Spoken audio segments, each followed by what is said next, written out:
Guys, Droughtlander is over. It's over. Come on! The show is back this Sunday, 8 p.m. on Starz and the Starz app. This is super exciting for all of us. You can see the enthusiasm right now. How do you, for you, Droughtlander's been over for a while. You've been making it. So is it the same level of excitement when you get that first script that It's you're feeling monumental. right now? It's monumental. The rain has come to New York. Yes, we brought it with us. We're trying to create Scotland right here in Manhattan. Yes. I just imagine you standing outside Ron Moore's window as he's typing away. And you're just like, do you have scripts ready yet, Ron? Can you show us, Ron, what's next? Ron, where are you? Where are the scripts? Ron wrote the first script and for the season, and it's a terrific start to the season, and the whole season is really strong, I think. But it's an amazing episode. Right. Coming back, the one thing that was different this time is you weren't together in the first episode, and you're not together for a little while. Maybe that's why it's the best. Ow, that hurts just a little bit. But what was that like as performers, not having your other half there to start the season? Well, what we haven't told you is that in all of those clips, that's actually Sam playing Frank. It's He's just so good. want to know where you've been. No, I mean, for me, it was slightly different because I was working with my regular homies. You know, I was working with Tobias and Sophie. So I didn't miss him at all. I don't know. What were you doing?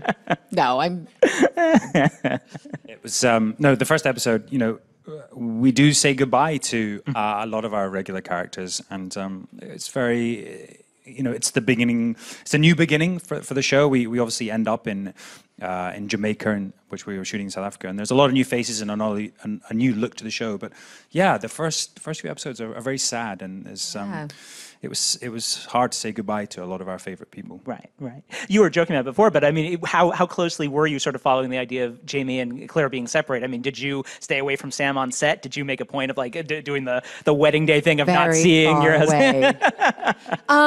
Well, we were working in very different worlds. I mean, you know, I was sort of doing the 40s, 50s, 60s. I was a lot of my stuff was studio based or Glasgow city based, which is Boston, of course.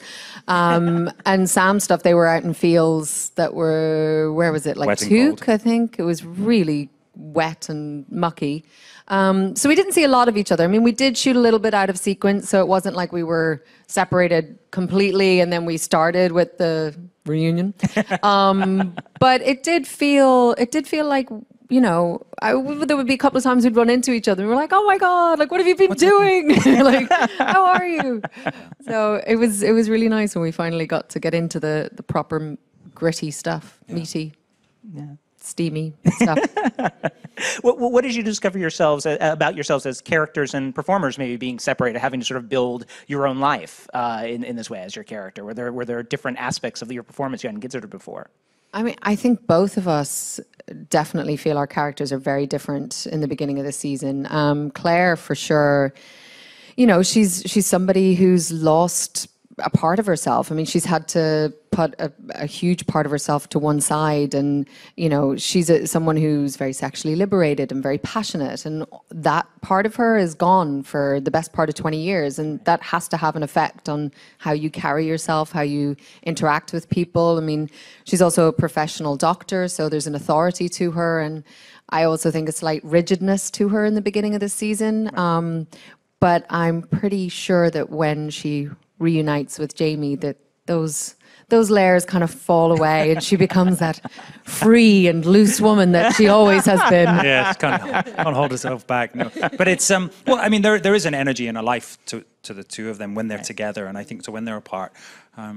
Yeah, I mean, certainly for Jamie's story, you know, he's learning to live without the woman he loves, and he finds that very difficult, and he's a shadow of himself, and it's a long journey for him to get back to the man that we know and love, and it's probably not until she returns that's the case. Right, becomes a whole again, in a way. Certainly something, being able to work in That's the Ron Moore. Ron, we're not giving away any secrets, I promise. Sacked calling in. One thing I wonder, I mean, at this point, 3 seasons in, these characters are yours on the show. They exist on the page as well, the great characters that Diana created, but you have a certain ownership of them after 3 seasons. How do you think your versions of them differ infer from what's on the page? Do you notice a difference between the characters in the book and who you're playing on screen? Well, that's interesting because I think when you read a book, you always, I always think of it like we all play our own little movie in our head. So my reading of Claire is through the filter that I interpret her on the scripts as well. Right. So, I think maybe I've tried to make Claire a little bit more earthy or relatable. I think sometimes when you read a book, there's certain things that translate so well on paper that when you try and put it into action, it can be a little more. I don't know what I'm talking about. I don't know. I get the page and I do what I try and do. No, we were asked this question last night, and it's right. like, when you read the book, do you hear each other's voices or whatever? And it is a tough one because ultimately the book is different to the script, even though we try and stick as close as possible. Right. And when you read the script, it's slightly different. Right. We have different writers on the show, and so ultimately, we try and bring that sort of. It's funneled through many layers of interpretation, I guess. Yeah, and by the time it gets to us, there's a way that I will see things purely because my life experience informs the way I understand something. So, I think it'll always be a different interpretation. Right. One thing that's really interesting about this season is the show's always been about a woman out of time. And in the beginning of this season, she returns to her time, but it's not the same anymore. It's changed. And certainly something that she wrestles with throughout the first few episodes is the sexism that she encounters, which is much more insidious than she experienced in the 18th century. What was that sort of like bringing that out and depicting Claire's experiences coming back to her present day? Well, I'm not sure that it's more insidious in the 20th century, but I do think that because Claire in the 18th century is an outsider, because she's sort of outside the traditional societal, format or whatever of the Scottish clan system, she's immune to certain rules and regulations that other women of that time are subjected to. So when she's back in her own time, she has to sort of fall into step with what everybody else is doing. And she doesn't have the protection of being that other. And so that's why I think you can really notice it. And I think it's such a jarring thing because when we first meet her in season 1, it's, wartime, she's on the front lines with the men as a nurse. Women at that point were out and they were in the workforce, they were working in the factories, they were part of the war effort. And in the 50s, there was a real retraction. It was kind of like, okay, thank you for all of your work and all your help, but you can go back to the kitchen and put on that really full skirt and the little blouse and put your hair in a ponytail and we'll all be really happy.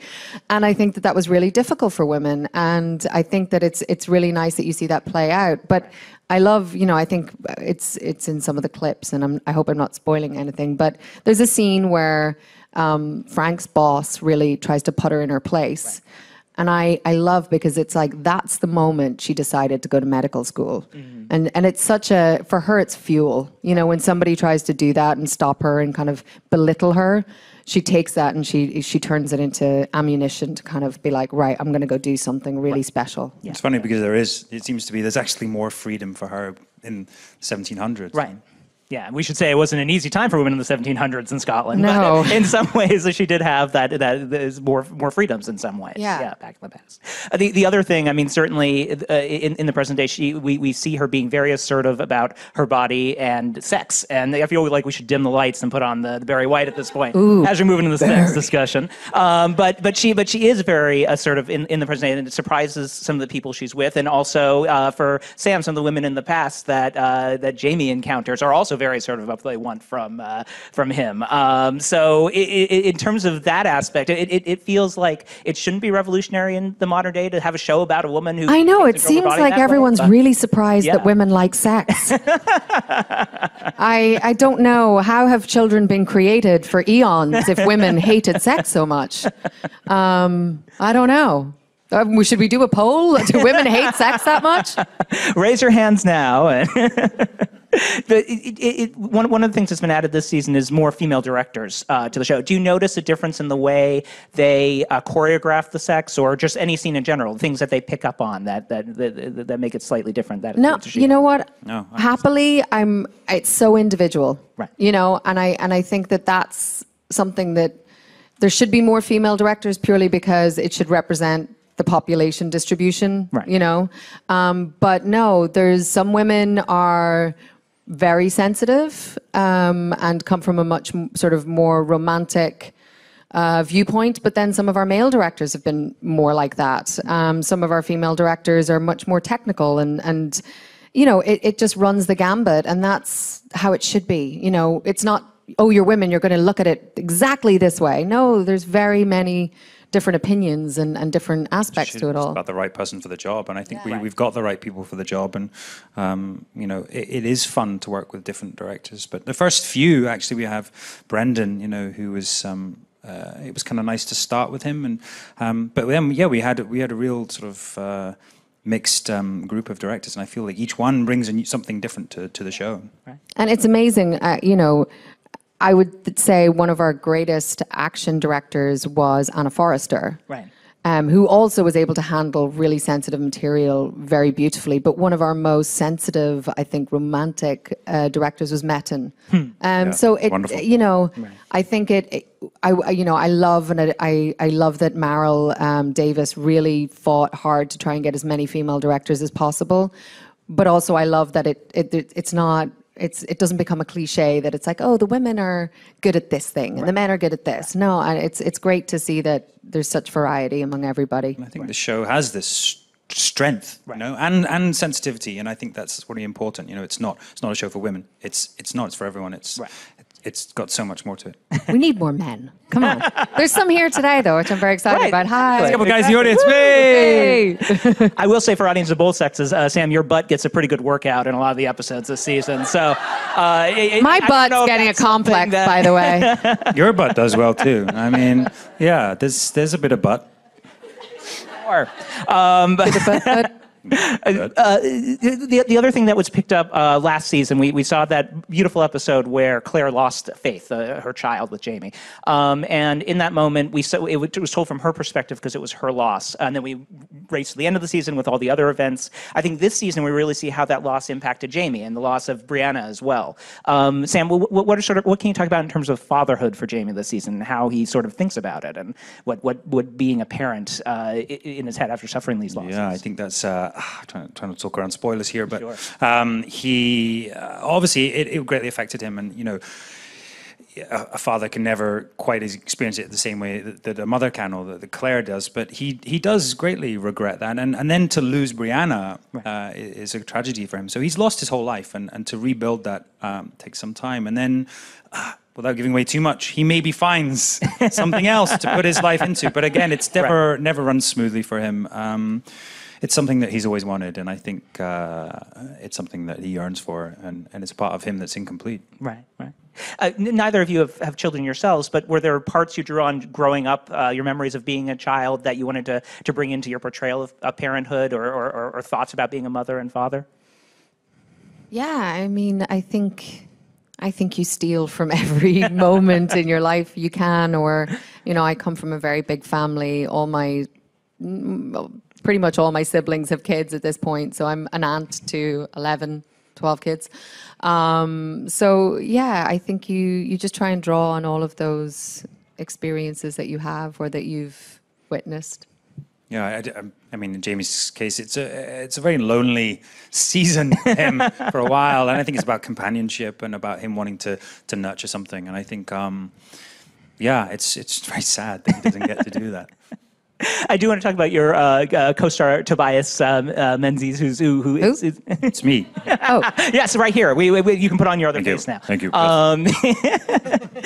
What's funny about this season is he gets to be Frank more often than he has in the past, and you encounter him as Frank more often than he has in the past. Is it funny seeing him in that other persona after being with Black Jack for so long? And I love working with Tobias in the Claire and Frank dynamic. You know, I think it's a really sad, I mean, it's so tragic, those two, because, you know, especially Tobias plays Frank with such heart, and there's such a gentleness to him, and, you know, he's such a good guy in a way. I know in the books he's not as good of a guy, and later on he's not a great guy, but you know, he takes back this woman who's been away for 3 years, comes back pregnant with another man's child, and she says she's been in the past, and he's like, okay, I'll take you back. You know, and he really does. He does try very hard to give her space to understand, but she's experienced something far deeper and far greater than she ever felt for Frank. And so you can never really go back after you've felt something like that. And so the tragedy is that Claire isn't getting what she wants. Frank isn't getting what he wants. And the two of them are good people trying to make the best out of a really messed up situation. And it's just really tragic to see them live in this compromised, sort of unhappy life. You know, they do spend 20 years together, so there has to be, I think Tobias and I really wanted to not make this like, she doesn't love him, he doesn't love her, you know, they're miserable.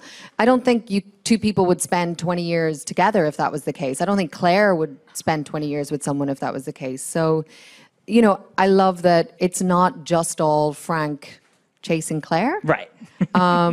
You know, she's essentially a widow in terms of the Claire-Jamie relationship. So she has to try and want to succeed. She has to try and want happiness. Right. I think otherwise she would be kind of a pathetic character in some ways. And she's a survivor, and I think she would try and succeed in every part of her life, whether it's a relationship or career or motherhood.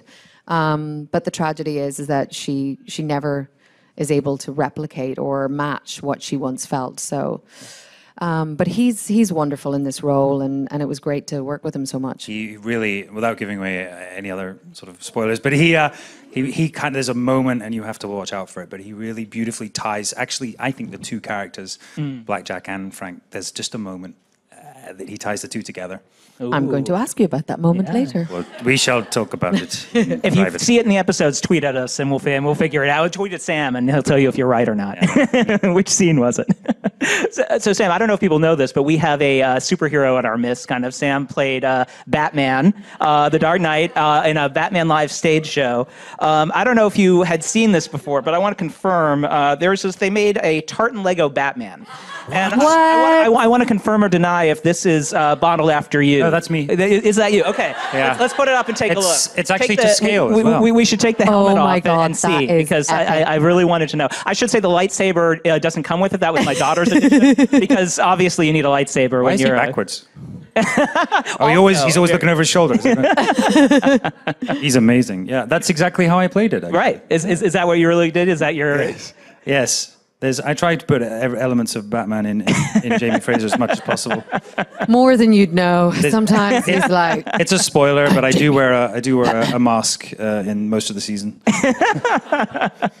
How does one audition for Batman? I really want to... Did you do Shakespeare and the accent? Shall I compare thee to a summer's day? What were you doing? How did that go down? Well, how did it go down? Yes, it was a very odd experience, but it was a lot of fun. Yeah, it was. It feels like no. How did the audition go down? Yeah, that's like thank you. Don't I got the backup here. We're gonna make this happen. It was like a stage play, you know. So it was actual scenes. It was like doing a bit of theater, and so there were scenes as Batman, and there were scenes as Bruce Wayne, and. I would love to play him again. Maybe on screen. Didn't Ben Affleck pull out of the film? That's right. He did. Yep. I come with Zack my own Snyder, Lego Batman. whoever is directing. May we present Zach. Sam Hьюэн. Scottish Batman. It's there. We have it in Lego proof, so I think it works. And Katrina, I mean, they're looking for a Joker now. I think let's think big and do Katrina Balf as Joker. I'm going to put my hat in the ring. Absolutely, yeah. Jack Nicholson. Who else played him? Heath Ledger. Katrina Balf. I mean, it's a natural progression of order. Exactly. Yeah. Who cares about canon? We'll just throw it out. God, Hey. why so serious? Why so serious? As people know me, a very serious person. Oh, God. What was sort of your favorite, what memory from shooting season 3 sort of encapsulates the experience for you? I'm sure there are lots, but is there one in particular that sort of solidifies in your mind? Oh, God. There's so many. I think, I mean, being on on a tall ship boat that Yes. has wheels in the middle of a desert that's on a gimbal, so it goes backwards and forwards, and you're looking out over the African I know desert, what and there's one. a motorway going past, and it just, but so transportive, and you feel like you're on this great ship. That was We a did. great We moment. did. I think possibly well, I don't know if it was your favorite day. It was one of my favorite days. But we are on the ship, and there's something that happens. So there's a lot of water. Right. But so they had rain machines and, you know, cannons of water, and there was just so much water that you can't even really keep your eyes open or your mouth open or breathe without just being like, bah, ah. But before each shot, we would have to wet ourselves down because it's so hot that you would just sort of dry out in between. So you and I would just dance Stand in the rain. in the Be like, rain. it was great fun. It was like, And a lot of the acting was that, wasn't it? yeah. When you see it, you'll be like, oh. You'll know the point. Yeah. Yeah. But there's so much. I mean, yeah. It's an incredible season just to go from Scotland and in Boston and then to be on these boats and then in Jamaica as well. It's just it expands a great distance. Awesome. Well, let's turn it over to the Sassenachs in the audience. The only thing you can have to ask about Lego or Batman. But Hey, that's not a Great. Sassenach. That's a what's the male version I of always wanted Sassenach? to know that.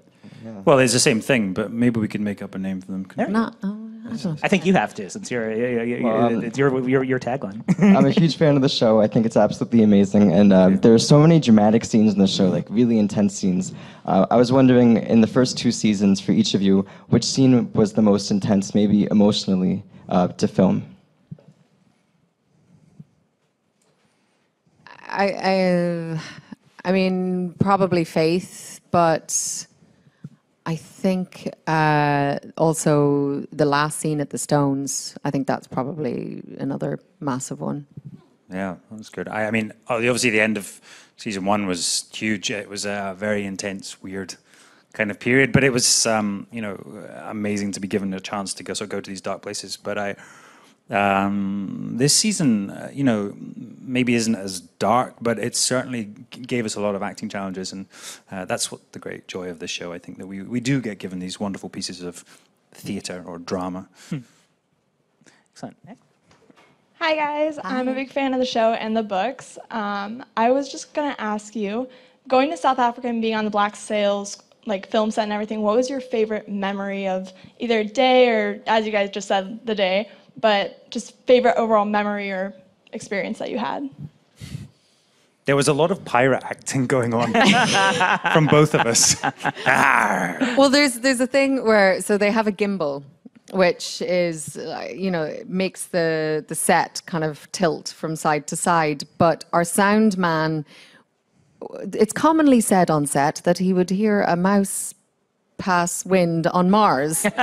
He has very sensitive ears, so they would have to turn it off to get very clear sound. Recording, yeah. So sometimes you'd have to pretend we're still gimbling. So there was a bit of Star Trek There's a lot of acting Star went Trek on. acting going on. Especially in the beginning before we kind of got it down. And I remember the first day I had to do it. And I was like, really, guys? Like, what? I don't know what I'm supposed to do. And I did the first take and I could just hear all this sniggering from Video Village. And I was like, okay, maybe I'm going to take it back by about 25 to 75%. A lot of the boats' interiors are incredible, and they're also on the soundstage there, and they're very small, cramped, confined area. And I mean, people were bumping their heads like all day. So you're just sitting there, and they're setting up for a shot, and you just hear some. And it just, there was a lot of expletives every day. And our poor director, he kept bashing his head, and then he eventually ended up just laughing every time he was. I think he ended up with quite Brain a damage, yeah. padded hat towards the end. It's Yeah. tough. But we had a wonderful time there. Hi. So as a nurse myself, one of my favorite things about Claire is that she is a nurse. Did you do anything, any research or talk to anyone from her becoming a nurse in the 40s to a surgeon in the 60s? Yeah, well, in the 40s, we've had this great doctor who comes on set, who's our medical advisor, and her name is Claire, funnily enough, but she's fantastic. So in the very beginning in season 1, we'd gotten these missives, I guess, from the British Army that were basically instructions on all the different bandaging styles and things that you had to do on the field. And so that was something that I went over and learned how to do different bandaging things. And I get very protective of the way Claire bandages, because Sam has a lot of bandages always. And so it's supposed to be Claire doing it, but sometimes it's Sam's costume girls. And I'm always like, she wouldn't do it like that. Wrong. Take it off. Wrong. I'll do it. I'll do it. Move aside. And so there's a little bit of control issues going on. But going into the 60s, I mean, we have one scene that was so cool to film. Actually, I keep forgetting. There's so much stuff that you just forget about, but it's a proper operation. And we had like moving parts and prosthetics, and we had to learn how to tie knots off with one hand. And we had an Irish nurse in who was a surgical nurse who was very, we kind of walked into the set, and the props guys had laid everything out. She's like, no, it's not how it would be. This is where this goes. This is where this goes. You take it in that hand. I was like, oh God, okay. She was very, very, very strict. But, I love all of that. There's only a certain amount of you can learn, but I always like to try and do as much research as I can. But we always have these great medical advisors on set. So. We had one in South Africa, and I mean, there's so much detail that goes in, and we were talking about what bile or puke looks like when you're throwing up. And I mean, we were actually looking at different ones that they'd made, different consistency, and he was like, no, you need something with a bit more bile in it. So they worked out, and eventually it was like egg whites they put in with this other stuff, but it's just like so much. You're like, I don't care, just give me something I'm just going to throw it out anyway. Nobody's going to see. No, we need egg whites. We need egg whites and vanilla essence. Career goals, bandit critique, and bandage pad critique, yeah. Let's see. Who else are we going? Right over there. I'm a really big fan of the show. I'd like to know, what is the best part of your working day? Oh, walking on set. It never gets old. I think there's something really magical about film sets, especially when you walk through studios or walk through lots, and there's carpenters hammering away, there's people moving things. It's like a little city of...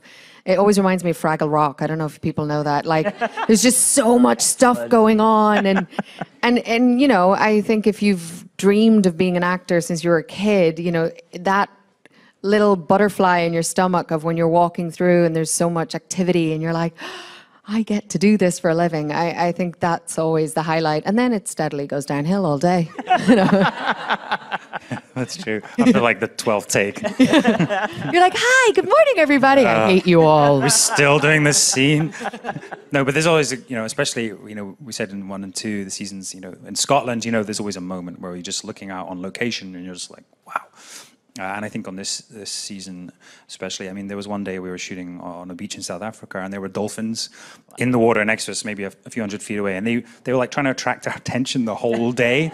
And literally I was shooting a scene, and I'd just be like, side-eyeing them the whole time because they were like waving their tails, and it was so fun. They wanted a cameo. Come on. They're like, get us into the show too. Yeah. All right. Well, thank you so much, guys. It's been a lot of fun. Thank you for coming in today. Thank you so much. Having us. Thank you for coming. Sunday, September 10th, 8 p.m. on Stars and the Stars app.